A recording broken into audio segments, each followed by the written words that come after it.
Avec toutes les informations et les reportages sur le coronavirus, il est facile de devenir effrayé. Et si je tombe malade, est-ce que ça va avoir un impact sur mon travail? Mes proches vont-ils aller bien? Les questions sans réponse peuvent devenir écrasantes. Alors permettez-moi de vous encourager qu'avec la foi en Dieu, il va nous aider à traverser cette période difficile et tout ira bien. Le psaume 91 nous promet qu'en période de turbulence comme celle-ci, Dieu ne nous abandonnera jamais. Nous devrons peut-être faire face à certains inconvénients, mais nous pouvons le faire avec un sourire au visage en nous souvenant à quel point nous sommes vraiment bénis. Aujourd'hui, alors que nous prenons les précautions nécessaires en écoutant les directives de nos dirigeants, vous pouvez choisir de vivre en paix, même quand il semble qu'il y ait du chaos tout autour. Et vous pouvez choisir la foi plutôt que la peur et la paix plutôt que l'inquiétude. Vous êtes aimé d'un Dieu merveilleux et il a un bon plan pour votre vie. Beaucoup de chrétiens se posent cette question. Y a-t-il un lien entre le Covid-19 et la fin des temps? Vivons-nous dans les derniers jours avant le retour de Jésus-Christ? Est-ce que tout ce qui nous arrive en ce moment est un signe que le monde arrive à sa fin? Donc, encore une fois, la question est, le coronavirus est-il l'un des signes de la fin des temps?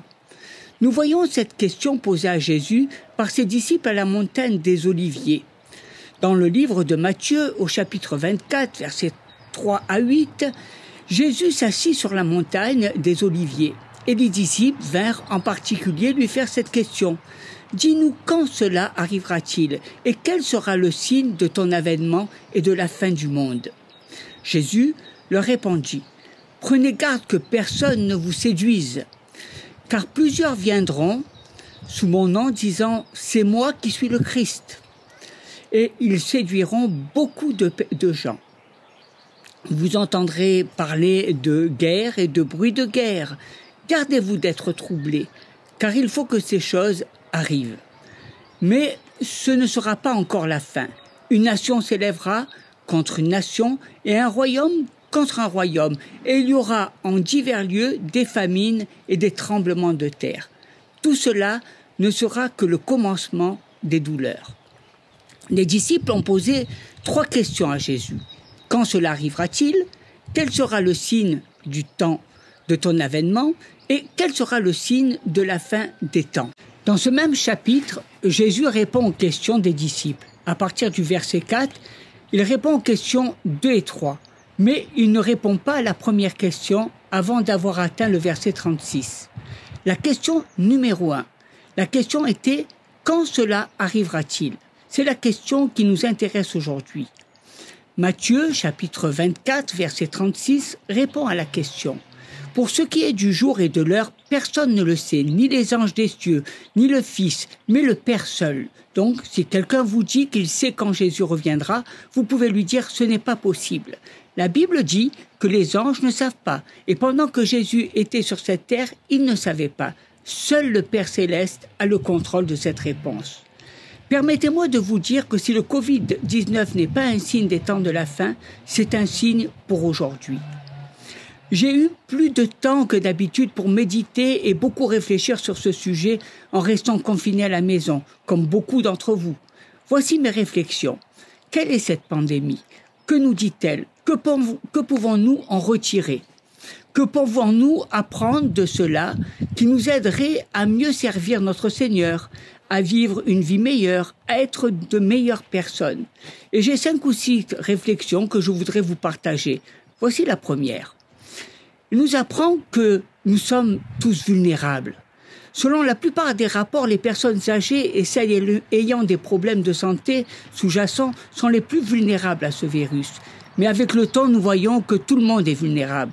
Peu importe qui nous sommes, ce que nous faisons, combien d'argent nous avons, nous sommes tous vulnérables. Cela devrait nous inciter à comprendre que nous ne sommes rien sur la terre et inviter les hommes à s'humilier. Cela devrait nous faire réaliser à quel point nous dépendons vraiment de Dieu. À bien des égards, je crois que nous sommes arrivés à un bon moment. Voici ce que dit Dieu, voici ce que dit la Bible. La première épître de Pierre, chapitre 5, verset 5, dit « Dieu résiste aux orgueilleux, mais il fait grâce aux humbles ». Prions pour qu'avant que ce ne soit fini, nous soyons une nation à genoux. Et si nous le sommes, alors nous serons à une meilleure position que lorsque le virus est entré dans le monde. Deuxièmement, cela nous apprend non seulement que nous sommes tous vulnérables dans ce monde, mais c'est une merveilleuse image de la crédibilité de la Bible. La tribulation est pleine de pandémies mondiales, bien pires que celles que nous connaissons actuelles. Par exemple, Ézéchiel le prophète a prophétisé la peste désastreuse qui couvrira le monde lorsque Dieu jugera l'armée de coalition qui tentera de vaincre Israël. Vous pouvez le lire dans Ézéchiel au chapitre 38, verset 22, Matthieu chapitre 24 et 25. La tribulation est pleine de pandémies mondiales et cela a du sens. Nous pensons que c'est impossible que cela n'arriverait jamais. Nous sommes à un stade où la science est au-dessus de toute pandémie, mais la réalité est tout autre devant nous. Tout cela a du sens, je veux dire. Je l'ai lu, je l'ai prêché, je l'ai enseigné, je le crois. Je le crois parce que je connais la vérité de la Bible. Vous savez, vous pouvez croire quelque chose tout en vous posant des questions. La raison pour laquelle vous vous interrogez est parce que vous n'avez jamais rien vu de tel. Je n'ai jamais rien vu de tel sur toute la longueur et la largeur du monde. Il n'y a jamais eu rien de semblable au coronavirus de ma vie dont j'ai été témoin. Il y a d'autres types de pandémies qui se sont produites. J'en ai toute une liste. Il y en a eu au moins 10 au cours des 100 dernières années. Mais aucune de mon vivant. Je n'ai jamais rien vu de tel. Ce coronavirus nous enseigne la vulnérabilité de chacun. Il nous enseigne la crédibilité de la Bible. Il nous enseigne également l'incertitude de la vie. Je veux dire, aucun de nous n'a vu venir ça. Je ne connais personne qui puisse honnêtement dire qu'il s'apprêtait à gommer son emploi du temps jusqu'à la fin de cette année et qu'il a cessé d'aller à l'église pendant des semaines, ou que le gouvernement lui dise de fermer son entreprise, de rentrer chez lui ou de ne pas revenir jusqu'à nouvel ordre. Qui aurait pu savoir ? Mais l'apôtre Jacques le savait. Voici ce qu'il a écrit. Jacques, chapitre 4, verset 14. « Vous qui ne savez pas ce qui arrivera demain, car c'est ce que votre vie. Vous êtes une vapeur qui paraît pour un peu de temps et qui ensuite disparaît. » J'espère que nous pourrons tous utiliser une partie de ce temps au calme pour réfléchir à nos vies et remercier Dieu pour ce qu'il est déjà fait pour nous et pour sa grâce abondante évidente dans notre vie. Parce que nous n'avons aucune certitude de demain. Demain ne nous appartient pas, il n'appartient pas à notre détermination.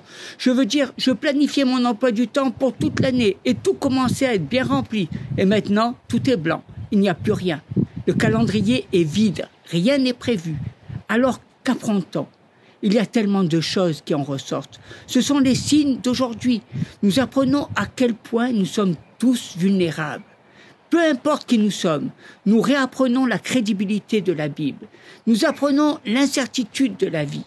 Et voici autre chose que j'ai découvert. Et vous l'avez peut-être remarqué aussi. J'ai vraiment été étonné de la rareté de l'espoir. La grande majorité des rapports sur le coronavirus est tournée vers le négatif. Beaucoup sont paniqués, d'autres deviennent psychotiques. Ils ont peur du déconfinement. On imagine le pire. En ce moment, nous savons que c'est un moment grave. Ça l'est, mais ça ne veut pas être la fin des temps. Et si vous écoutez cela tous les jours, vous pouvez être submergé par la négativité. Il y a une rareté d'espoir. Pourtant, il y a de nombreuses raisons d'espérer. Je veux juste que vous sachiez qu'il y a un autre côté de l'histoire. La plupart des personnes atteintes du Covid-19 se rétablissent. Les enfants semblent être infectés moins souvent et ont une maladie plus bénigne. Le nombre de nouveaux cas diminue. Dans certaines régions de France, ils ne signalent aucun cas depuis le début de la pandémie. Donc, je veux juste vous donner l'autre côté de l'image.